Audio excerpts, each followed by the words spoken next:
और पत्नी हाँ पति नहीं गोटिया ही तो वो नारी जीवन बिता सकते तुम बन बिताऊ का दादा मनी गोटिया ही ताकत एक दिन लेतन दो दिन जान गोटिया वो छोकरी पल्ला भाग गई ये रीमा पुरकोस को तोरा संकात को कहीं लेकिन हाँ बेटी मैं मला समझा भेजे पहली माता मां देख बेटी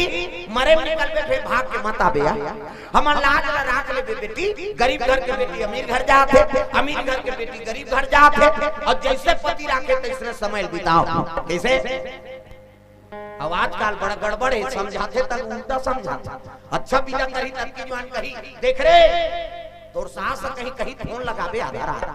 हम तो पापा सा ना फोन कर मैं केम रही बेटी है नहीं तो वो राजा रानी दादा हां मैं खाओ मां का जान बेटी है रखा मैं केम सब ले पहली कही हुई बेटी अब हुई बेटी ससुराल जाई था सब ले पाछू खाई अगवा खाती गोठ हो जाई खबड़ी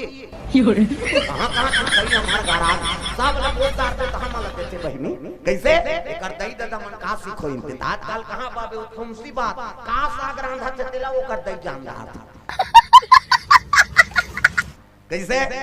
अब महतारी और बेटी के सुनता बंधाई सनी तहन ओकर गृहस्थी नहीं चले मैं बता दी प्रेम से बोल दुर्गा मैया की जय।